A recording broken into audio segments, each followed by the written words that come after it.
Hi everyone, this is Ramalinga Prasad Kuppa. Welcome to my channel, Pharma World. Today's topic is Annual Product Quality Review as per Section 2.5 of ICH-Q7 and Section 2.6 of Udralex Volume 4 Part 2. Annual Product Quality Review APQR is the process of evaluating the performance of the product. Usually, the review is carried out annually. That is why it is called Annual Product Quality Review. Let us understand the detailed requirements on how it can be done effectively. Let us understand the intent of the content of these sections 2.5 of ICH Q7 and Udralex section 2.6. The content in both the guidelines is the same.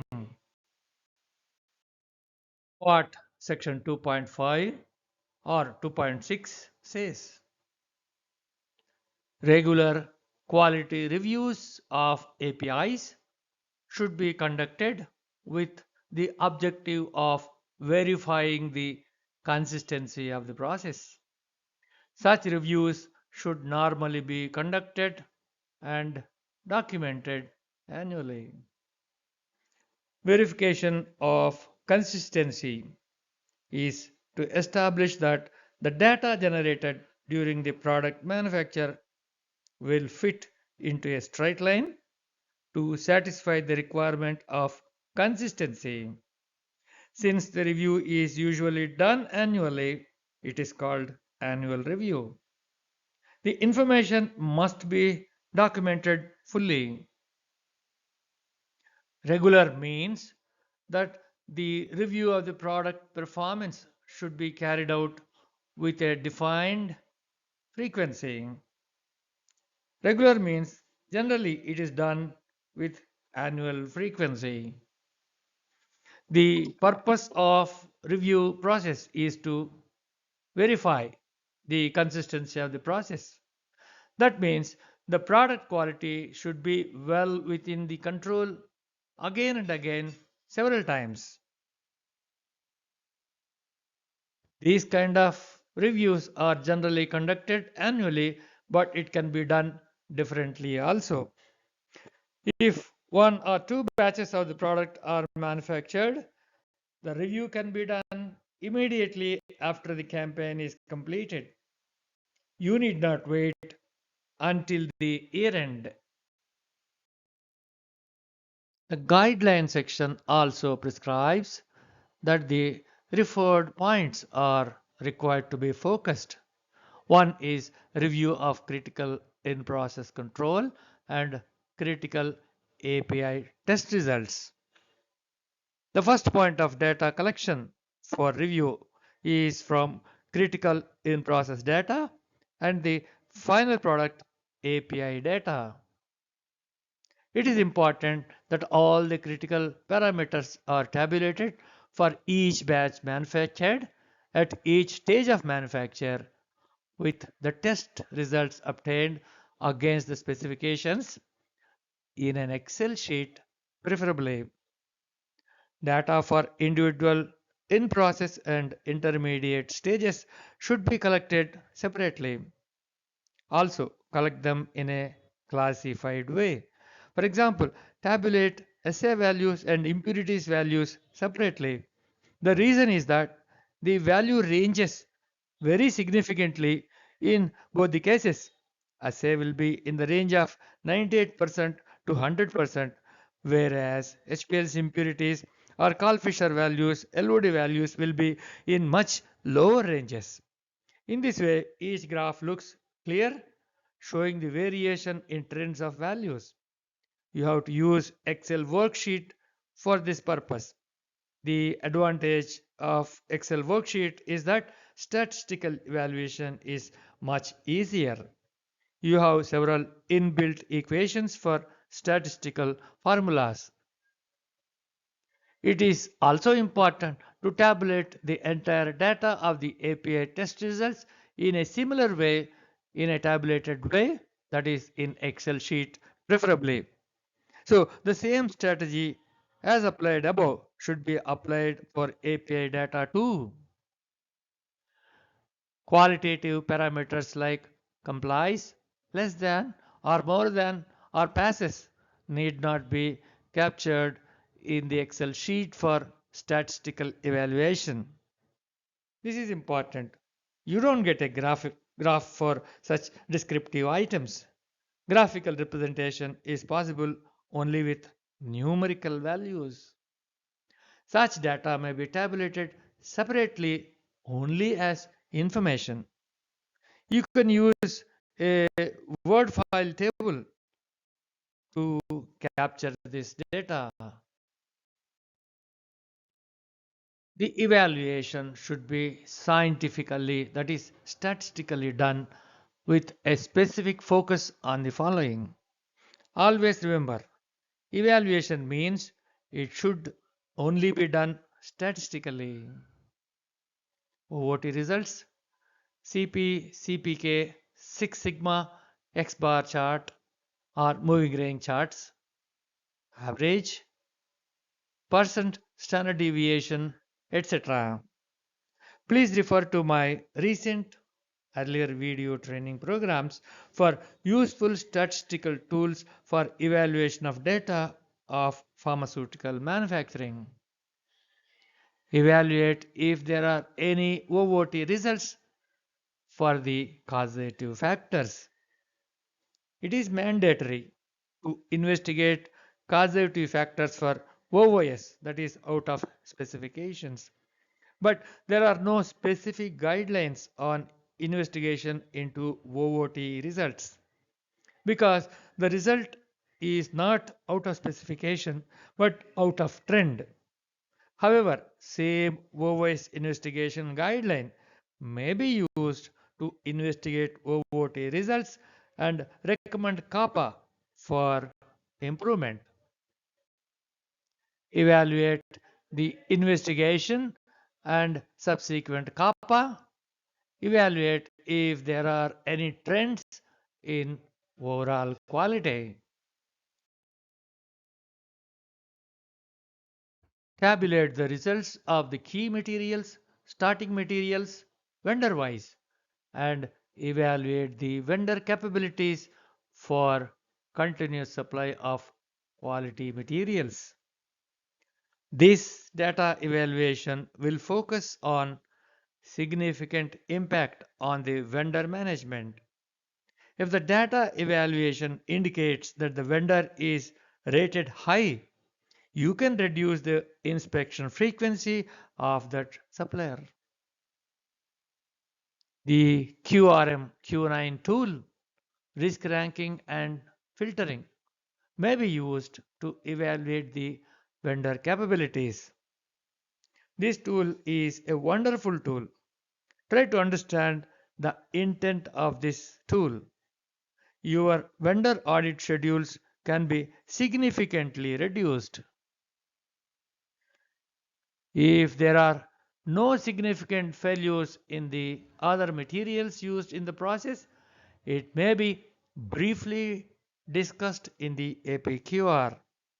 So, a brief evaluation on other materials may be made. A review of all batches that failed to meet the established specifications. So the second bullet point is for data evaluation of failed batches.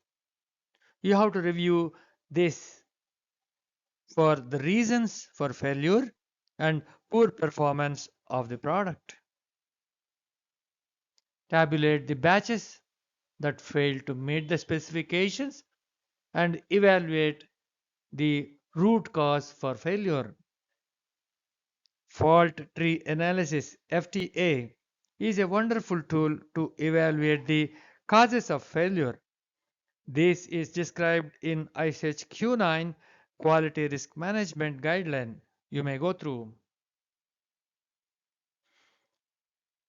Review the OOS investigation and its CAPA. The CAPA could include recommendations to improve process conditions to avoid repetition. The summary of all individual OOS should be captured in the report along with the investigation reports and necessary CAPA to control OOS. Review if there are any repetitive failures and the comprehensive CAPA to avoid repetitions. Repetitive failures indicate that correct CAPA was not executed when the OOS was detected first time. So, more comprehensive investigation reports are required to support the control of repetitive failures. Evaluate the adverse impact on the neighboring batches also.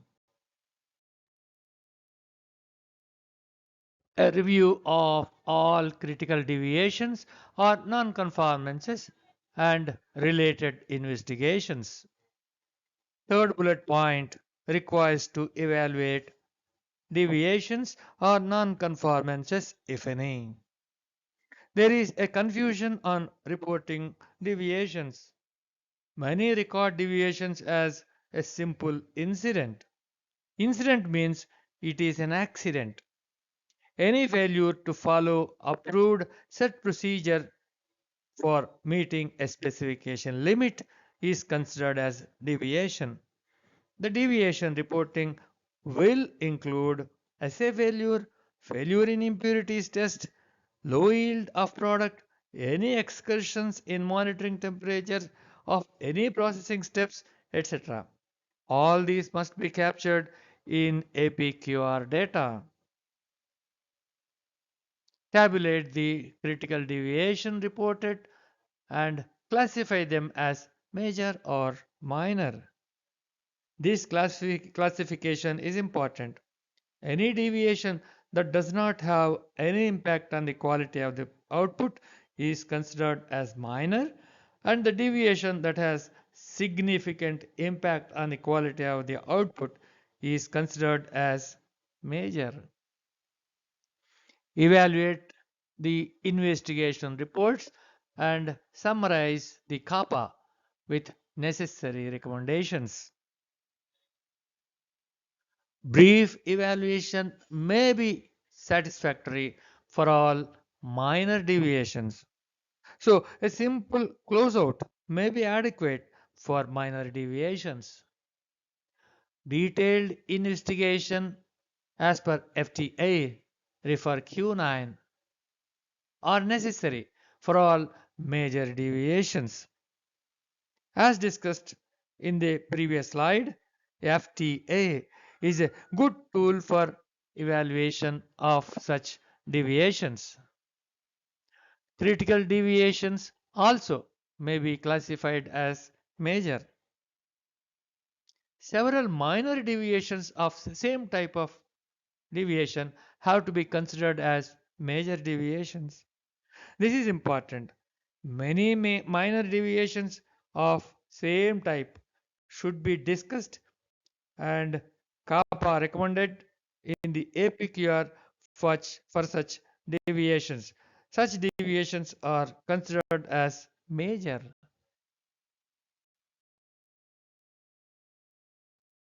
A review of any changes carried out to the processes or analytical methods. In the fourth bullet point, all changes carried out and its impact should be discussed. Tabulate all the change controls carried out during the review period. Evaluate impact of all changes made to the process. Recommendations may be made for any additional process validations. Evaluate the changes in analytical methods for the suitability of getting consistent results. This is important. If the compendial method changes, it is necessary to discuss in APQR on the impact of the results using the revised test method. Evaluate equivalent studies if there were any significant changes in the pharmacopoeia monograph changes. Sometimes there will be significant changes in the test methods in pharmacopoeia. APQR should discuss the equivalency or betterment of the new method with that of the earlier version of the test method. A review of results of stability monitoring program. The fifth bullet requires evaluation of stability results of the products. Evaluate the stability data summary for any significant impact and trends on the shelf life of the product. The trends can be evaluated by linear regression analysis. That study data projects the shelf life of the product accurately. Describe if there were any extensions of shelf life done during the review period. This is important because complete shelf life data may not be available initially. For regulatory submissions, it is necessary to have a minimum of 12 months data on long term. After each year, the data should be evaluated and shelf life be extended as per the flowchart of ICH Q1E guideline. It is also necessary to communicate to the regulatory agencies and the customers on the revised shelf life of the product. This should be part of the APQR evaluation. Evaluate the performance of the batches from previous stability data. Evaluate if there were any stability carried out for any reprocessed batches or reworked batches. These two are part of the APQR evaluation data. A review of quality related returns, complaints, and recalls. The sixth bullet is evaluation of any market complaints or recalls or returns. Tabulate all market complaints and recalls separately and evaluate if there were any repetitive complaints and recalls. Trend the complaints, recalls, and review the CAPA for improvement. Seventh bullet is a review of adequacy of corrective actions. So the seventh bullet is review of CAPA from previous APQR. This is like a brought over from the previous APQR and is like a rolling plan of action for improvements.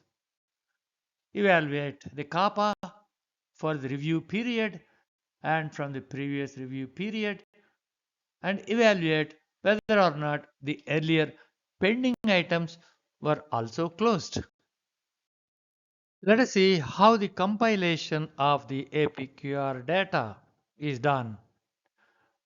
The results of this review should be documented in sufficient detail, evaluated at every stage of review, and an assessment made of whether corrective action or any revalidation should be undertaken. Reasons for such corrective action should be documented, completed, and corrective actions should be completed in a timely and effective manner. APQR has to be made even if there were no batches manufactured during the review period. The APQR can be limited to the stability data and if there were any market complaints or recalls. This is important. This is because even though no batches were manufactured during that period, stability studies continue and any complaints received have to be evaluated. The APQR has to be completed within a specific timeline for the review period, preferably within 1 or 2 months of the next year. The APQR compilation should be completed. Other requirements. The strategy should be as described in the text in the slide. Graphical representation provides a quick and easy way to check the trends. Statistical evaluation is necessary to check the performance of the product. All the data may be made as an executive summary for submission for review by any auditor. All the graphical data may be separately indexed and annexed to the executive summary report. A detailed recommendations from various observations to improve the existing QMS to update the skills. After compilation, the APQR has to be reviewed by the QA. Subsequently, it should be circulated to all other internal participants for accuracy and authenticity.